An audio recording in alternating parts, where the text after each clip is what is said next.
Hello everyone, how are you all?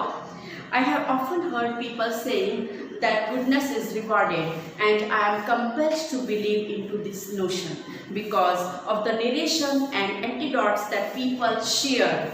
Today I am going to read such a story to you which tells us goodness really rewarded. It means whatever we do with the others people, अगर हम अच्छा करते हैं तो हमें result भी उसका अच्छा ही मिलता है. This is the story of Mr. Ray who owned an old clock shop. So let us begin with the chapter. The chapter number is 4 and the topic of the chapter is the old clock shop. Christmas Eve had arrived. As last-minute shoppers were going home, a thick white sheet of snow lay over Salt Lake City, USA. Yet the lights were still burning in the old clock shop as Ray, its old deaf owner, worked on a clock he had sold that day. Christmas Eve had arrived. Christmas Eve it means जो Christmas से पहले वाला दिन होता है, evening को वो आ चुकी थी. और लास्ट मिनट शॉपर्स होते हैं, जैसे हम दिवाली में सब कुछ खरीदने जाते हैं लास्ट मिनट में मोमेंट में कि हमारा बहुत कुछ बाकी रह गया होता है. तो क्रिसमस ईव में भी यहाँ पर लास्ट मिनट शॉपर जो है they were going home for after shopping. Nothing white sheet of snow. It means बर्फ की चादर बिछी हुई थी. It was the winter time and in the city of USA lay over Salt Lake City, USA. Yet the lights were still burning in the old clock shop. फिर भी जो mister रे की old clock shop थी वहाँ पे light चल रही थी.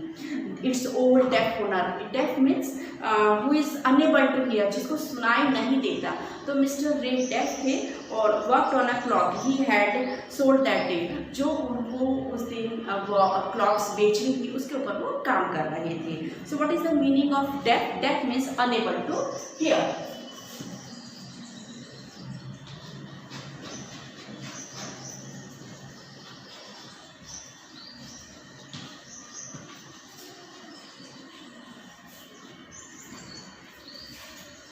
Having finished his work, Ray stood up and was on his way to the back room when a cold rush of air from the front door hit the back of his neck.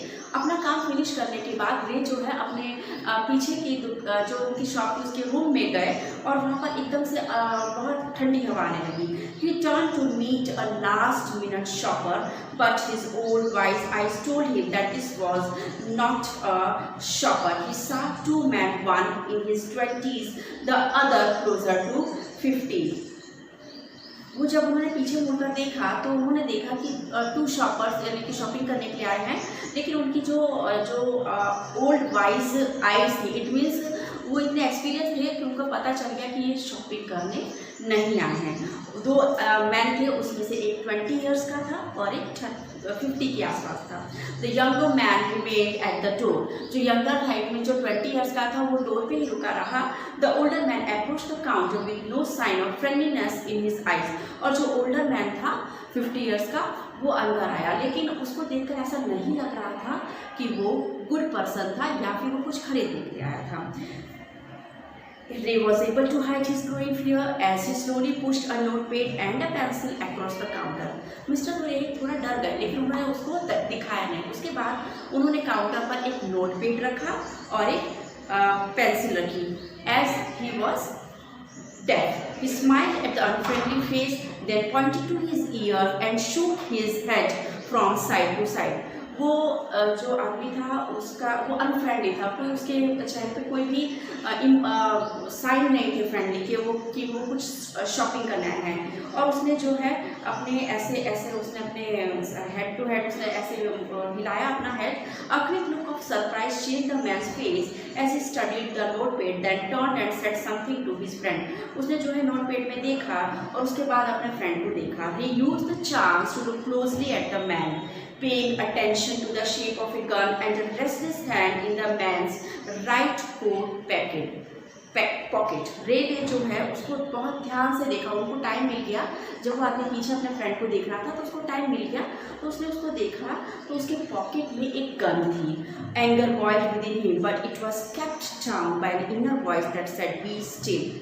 अब उनको mister Ray को गुस्सा तो आया, लेकिन वो काम हो गए और उनकी जो इनर वॉइस थी, अंदर से जो आवाज़ आई वो क्या है, be still. He wrote on the notepad, may I help you. Mister Ray ने नोटपैड में लिखा, may I help you. For the first time the older man look directly at Ray and smile. और फर्स्ट टाइम उस older man ने directly mister Ray को देखा और वो मुस्कुराए और बोले अ क्रूअल मोकिंग स्माइल, यानी कि जैसे वो उनका मजाक उड़ा रहे हो वैसे स्माइल उन्होंने की। They both understood why he was there. अब मिस्टर रे भी समझ गया और वो आदमी भी समझ गया कि वो यहाँ पे क्यों आए हैं। Why his friend remained at the door. उसका फ्रेंड वहाँ पे क्यों खड़ा था ये भी मिस्टर रे को पता चल गया। They looked like man who were down on their luck and were now ready to try something they would later be sorry about. उन्होंने उस आदमी को देखा और जैसे ऐसा लग रहा था जैसे कि वो कुछ उसको चीटिंग करने के लिए आया हो।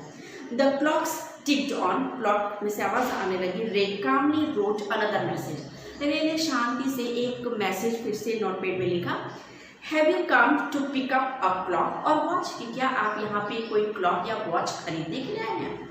Then he pointed to the loan board filled with hanging clocks. वहाँ पर एक लोन बोर्ड था, उन्होंने पॉइंट आउट किया।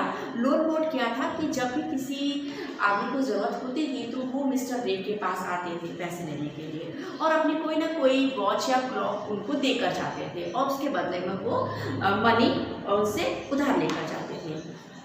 He was not a pawnbroker, but at the same time couldn't say no to the needy people who placed their old watches or clocks before him for anything they could get.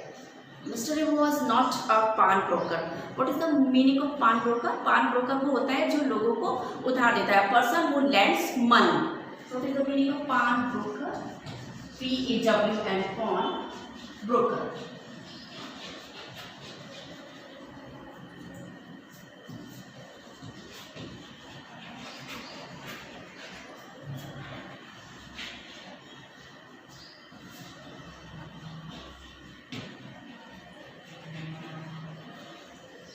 Mister रे पॉनब्रोकर नहीं थे, it means वो किसी को उधार नहीं देते थे, लेकिन अगर किसी को कोई ज़रूरत हो तो वो उनकी हेल्प करते थे और वो बदले में उनसे ओल्ड वॉचेस या क्लॉक्स ले लेते थे और जब उस आदमी की ज़रूरत कंप्लीट हो जाती थी वो मनी वापस लेकर आता था और अपनी चीज़ें विदाउट एनी इंटरेस्ट वो लेकर जाता था। They would be there when the owners wanted them back at the same price he had paid with no interest.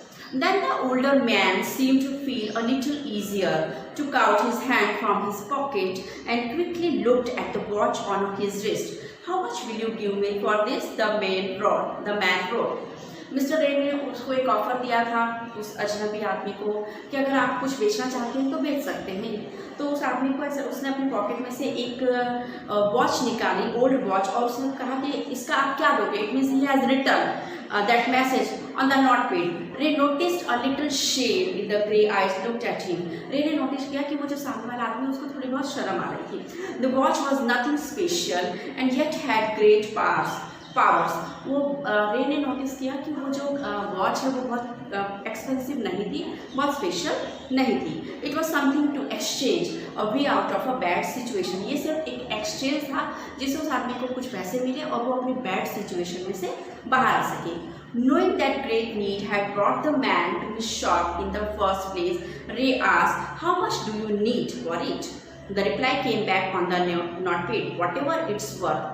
रे समझ गया था कि इस आदमी को पैसों की बहुत ज़रूरत है, इसलिए उन्होंने नोटपैड पे लिखा कि आपको इसका कितना मनी चाहिए, कितनी मनी आपको चाहिए। तो रिप्लाई क्या दिया उस आदमी ने कि कितने की है, आप इसका कितने रुपये मुझे, आप इसके कितने मुझे दे सकते हो। Ray reached into his cash box. वो अपने कैश बॉक्स में गए। Ray pulled out a $50 note and passed it into the man's hand. उन्होंने $50 नोट निकाला और उस आदमी को दिया। As they shook hands Ray looked into the man's eyes, they seemed to say. तो वो जो अजनबी आदमी था उसके हाथ थोड़े से हिलने लगे जैसे वो कहना चाह रहा हो thank you. They both new the watch wasn't worth that much. वो दोनों को पता था कि इस वॉच की कीमत $50 से ज़्यादा नहीं है। Before turning to leave, the man wrote, "I will be back to pick it up as soon as I can." तो जाने से पहले उस आदमी ने एक नोट लिखा कि मैं जल्दी ही इसको वापस लेने के लिए आऊँगा। Merry Christmas. The little story ended on the half hour with the clock ticking all together. ये जो छोटी सी स्टोरी है वो हाफ एन आवर में ख़त्म हो गई. The time piece which had been looking on silently all the while rang out the time with such feeling that even Ray thought he could hear them. और जो टाइम पीसेस जो clocks लगे हुए थे एक साथ बजने लगे, जैसे वो कह रहे हो कि मिस्टर रे ने बहुत अच्छा काम किया था. Their sweet musical message was filled with hope. The timeless message of peace on earth, goodwill towards all, was felt by the three men who stood in the old clock shop. It means ये story में ये कहा गया है कि mister Ray ने उनके साथ अच्छा बिहेव किया और गुडविल किया, अच्छा उनके साथ बिहेव किया और उनको जो हेल्प चाहिए थी वो दी, इसलिए उन लोगों ने मिस्टर रे को कोई हार्म नहीं पहुंचाया. So there was a message that was given by the sound of clock that was made half an hour had passed and the clock struck and the sound was made, and you know it appeared to Mr. Ray as he could also heard the sound of happiness, and the message was being spread of peace on earth and goodwill towards all.